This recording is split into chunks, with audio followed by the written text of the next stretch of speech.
Mantra.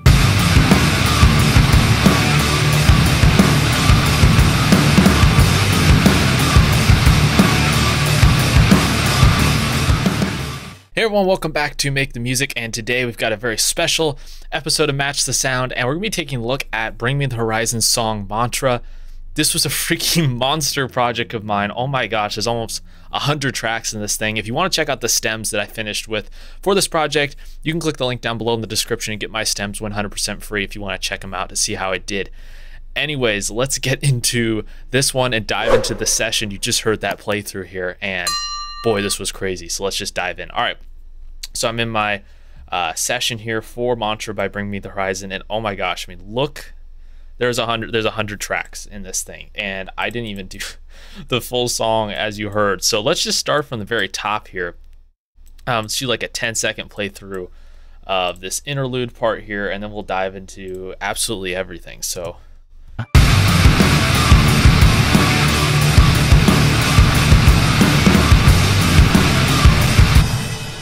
All right, sounds totally sick. This was fun to do. Let's dive into the drums, right? Let's not mess around here with anything. Okay, so I'm using Superior Drummer 3 for this one. I actually went with, it looks like the Pop Punk kit, but it's pretty modified.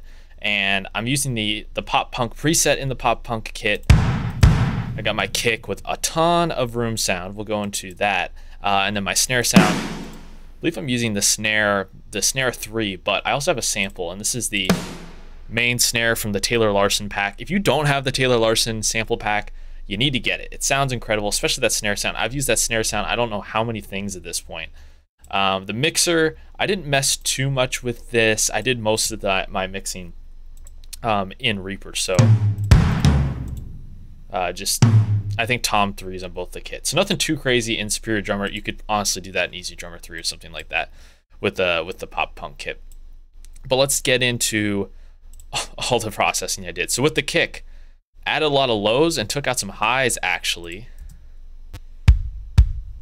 Because I didn't want the kick to sound, it doesn't sound metally. I didn't want it to sound like metal. I actually wanted it to sound have more of a rock flavor. So I added more thickness. So taking out a lot of top, it looks like in that kick drum. Because the Pop Punk kick, it has a ton of attack, which is great. Like I don't mind that at all.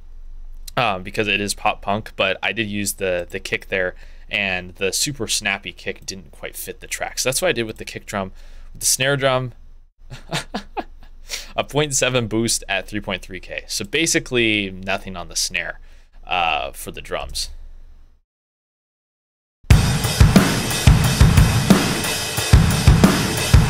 A lot of this drum sound actually came from the room sound. So here's what I'm doing with the rooms. I'm taking out like the ultra low lows and just notching out like some nasty cymbal stuff. So if I solo that here,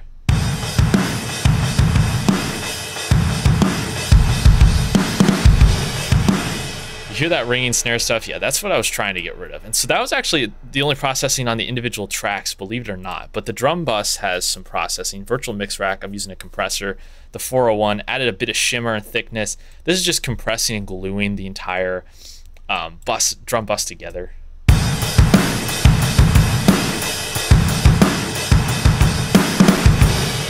You can hear it get thicker and more exciting when I do that, so I think that made a pretty big difference there.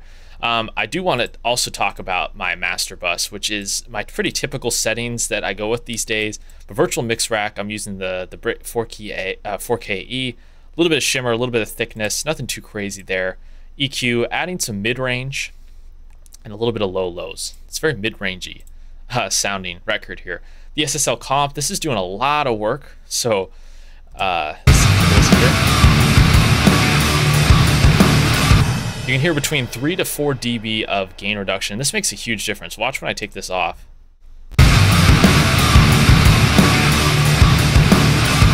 The drums just like disappear in the mix when that thing's not on, but when it gets it pumping, hitting that sort of 3 to 4 dB sweet spot, it really gets it rolling here. Limiter, you know, just trying to get this thing loud. I think that's the best way to put it.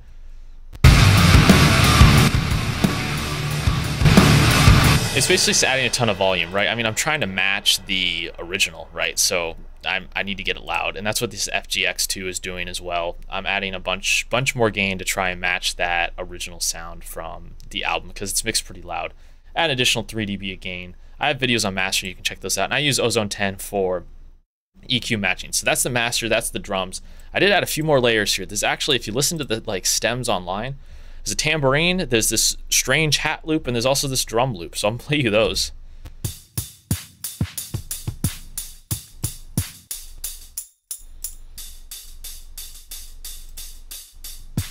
So that, yeah, that's the entire drum layer there. So if I play all the drums at once, like let's do the chorus here.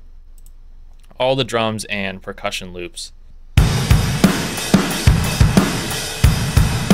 Alright, so that sounded monstrous. I dialed that in. That was part of the plan. Let's get to the bass guitars now. So bass, this was crazy as well. There's actually two bass sounds on this song. There's a verse bass part, which is like kind of mid-rangey, has a lot of gain. That's what you hear early on in that intro. So that sounds like this.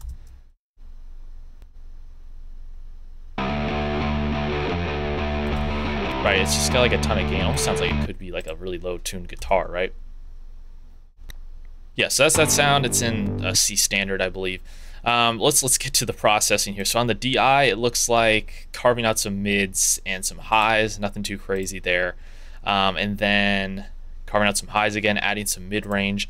I used an Amplitude 5 amp for this, so I wanted like a real sounding bass amp for this one. So if we open up this Amplitude patch, I'm using, it looks like some form of an Ampeg amp with like a Mesa Boogie cab. So it took me a little while to dial these in, but that gave me like the gain it needed to, you know, have that drive that the bass sound had. And then I did some additional processing, some EQ, added some highs, and it looks like quite a bit of compression there. I also had to process the whole thing, adding some mid-range. This is like some last-minute changes that you have to do, you know, when you're mixing. You're like, I need this to fit here. It looks like a ton of mid-range actually added. So the DI actually sounds like this, if like I took all the processing off, which is a lot. Yeah, nothing special there. But if I add everything back in, I typically use a DI sound to add like the low lows, and then use an amp sound to get like that gain and such. There's also now this chorus bass sound. Oh my gosh, this was insane. If you listen to the stems, there's a sub bass.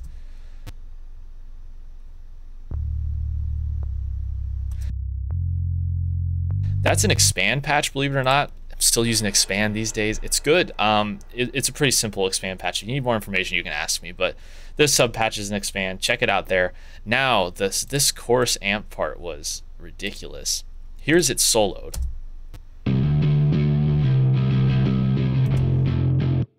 Here's it during the riff part.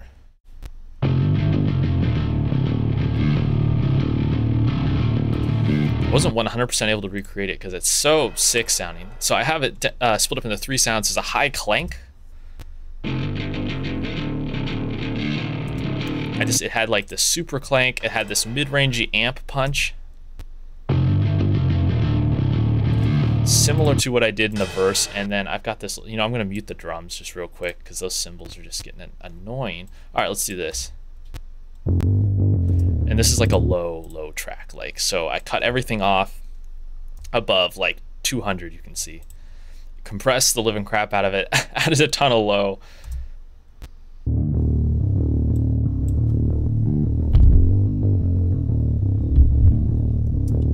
Yeah, so, and use the limiter to smash it even further. Not going with dynamics with that track.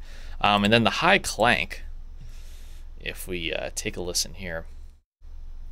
I believe this is just some sort of an amp track. Yeah, Amplitude. Looks like stock settings. Worked for me. Maybe I dialed it in a little bit. And then the amp, I think it's like the same amp as I used, probably another Ampeg situation, likely. I used a different Ampeg, and then angle amp as well. So, yeah, pretty crazy. And then I processed the whole thing. Some EQ, the CLA76 compressor, of course, and then added... slapped another limiter on the end because we didn't have enough limiters apparently, and so that makes up the whole bass sound, right? And so the whole thing with the sub sounds like this.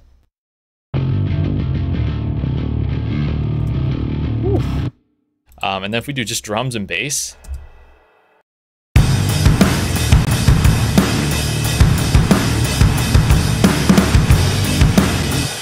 that's pretty sweet sounding. Okay, so that was the bass. And that was the drums. Let's get to guitars real quick. We've got rhythm guitars here. I did like quad tracking with this thing and then added this pitch down guitar. So I'll show you what I did. Rhythm left. So it's all the same amp setting. It's all Bias FX 2, and it's all amp match setting I did for the album Ammo, which I think is based off the stems from Mantra. So it's based off of that. Sound right. I double tracked it. It didn't quite sound right, so I decided to quad track it. It really worked. I got the thickness out of it to get that Lee Malaya guitar sound, which he's just so known for. He probably used thicker strings than I did, but you know, I did the best I can. You know what, Bias? You know, screw you. I don't have time for you today. But you, I use a Bias FX 2 patch, and then what I did is I just rendered one of those and pitched it down an octave. Really simple. Sounds kind of weird, but if you do it all together, it makes sense.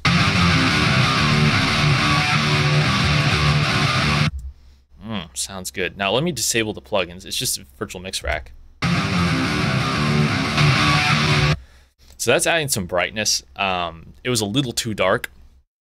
So we got some top, some 5K, adding some presence, adding some bigness, a little compression, just like a little molding.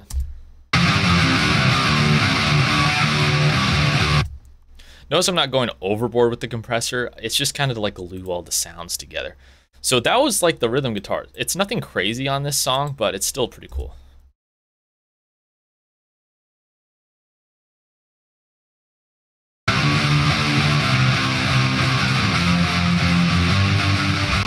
It's not like big chords, it's just kind of simple riffs, but I mean, the outro riff's not simple, but some pretty sick riffs. So the whole band kind of sounds like this.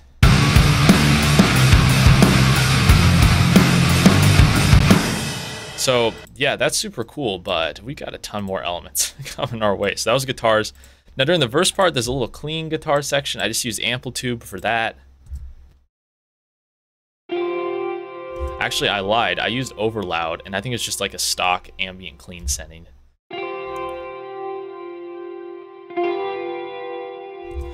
Yeah, that's not really that prevalent in the verse part, if I'm being honest, but it's there. Next is the choir. This is like the choir that comes in during that pre-chorus. And to get a realistic sounding choir, these are just 6 different expand choir patches. So nothing crazy, but 6 different of those kind of blended, different octaves. You know, nothing too crazy there, but you know, you combine it all together. As long as you blend your fake choirs with some real voices, it can be pretty convincing. Now, I have a ton of synths here before we get to vocals and FX. This was just the piano that comes in that pre-chorus is a little part.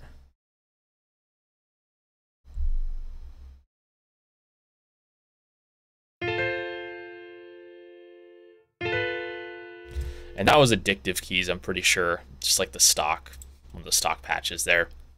Then I've got like a vocal chop thing. This is like a really distorted one.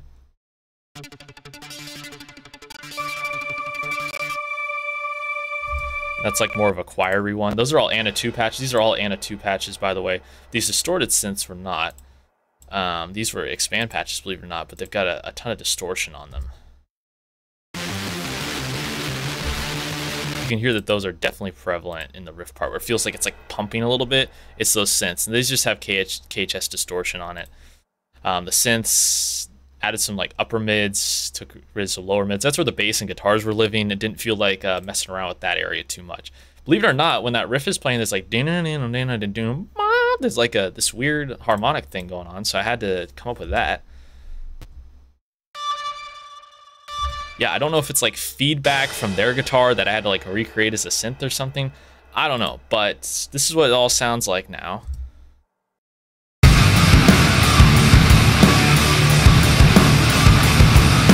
see those synths, they add a lot of body. They add a lot of necessary body to what we got going on here. These are just extra crashes and impact on the riff. Nothing crazy there. And this is that good old Mantra voice. We all know what that is. Okay. Now let's get into what I did vocal-wise, and there's like so many tracks, this is insane. I split up the chorus and the verse vocals because they're so different sounding. Really, they're not really that apart. The verse ones are very close. They got like this spacey sort of doubler thing going on, and the chorus ones are a lot more open. So verse vocals, let's just go through this here. Do you wanna start a call with me? I'm not vibrating like I ought to be. I need a purpose, I can't keep surfing through this existential misery. Right, pretty sweet sounding. I've got a bunch of doubles going on, you know, different octaves and things like that. But these all have kind of similar processing. So if I go to lead vocals here, just the tuning, but this meta tuning was not for tuning. I pre-tuned the vocals. Oh, there's some tuning on this one. But this is doing some widening on it because it's got that real trippy flavor going on. So if I solo it here. Do you want to start a call with me?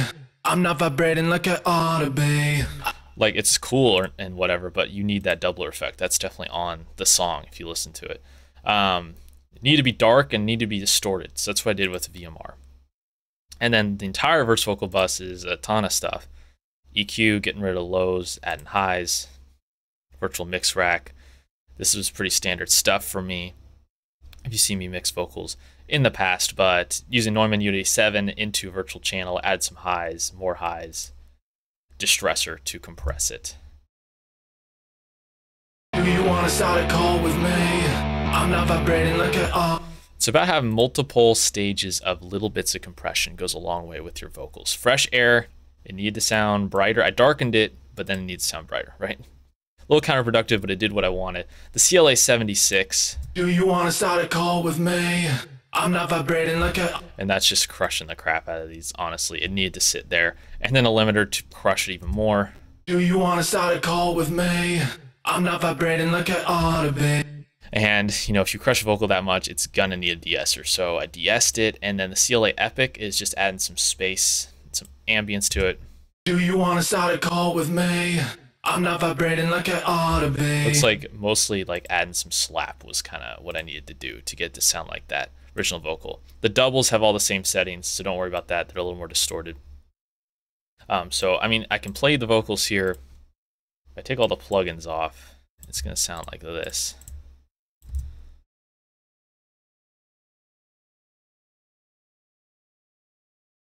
Do you want to start a call with me? I'm not vibrating like I ought to be. I need a purpose. Yeah, so processing on vocals, a big freaking deal. The choir part, let's go into that now. That's pretty straightforward. I think I just copied the settings from my verse vocals and I just added like a bigger plate to it. So I combined my real choir with my fake choir. I used Valhalla Supermassive for that one.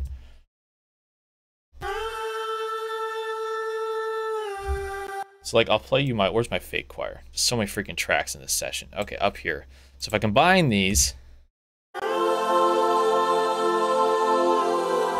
think that sounds really good for expand in my voice. So you take your real voice, you throw some fake, you know, patches under it. That sounds pretty good. Kind of sounds like the original to me. Oh my gosh, we're still going. We're on to lead vocals now. And there's a ton there. So a lot of production pieces, a lot of doubles, more doubles, and then a bunch of harmony parts here. Let me solo the mains here.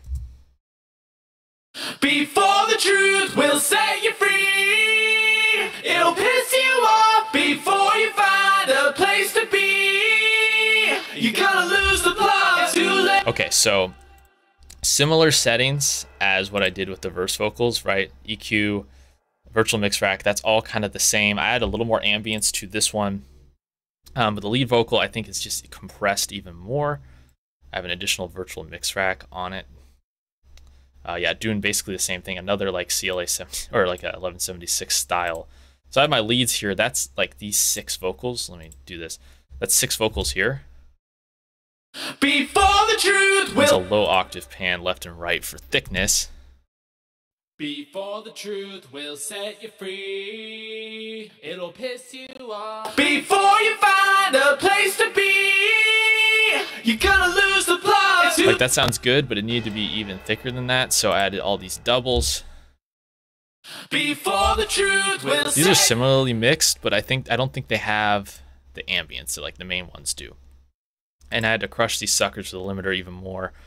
It looks like I probably cut more low end with this one. Yes, I did. So, and then these harmonies kick in halfway through the chorus during that too late to tell you now, when you're out the other one part. These harmonies come in. Too late to tell you now. One ear and right out the other. Yeah, that's Wave's harmony, because I was like 2 hours into this vocal tracking session and I was like, you know what? I don't feel like tracking harmonies right now. And it works in context. It's not ultra important. So like the doubles. Too late to tell you now. One ear and right. That's what the doubles sound like. So then you throw it together with the mains. All the vocals sound like this. Too late to tell you now. One ear and right out the other one. 'Cause all you ever do is chant the same old mantra. All right, so that's my breakdown of Mantra by Bring Me the Horizon. Dang, this was a crazy session, but a ton of fun.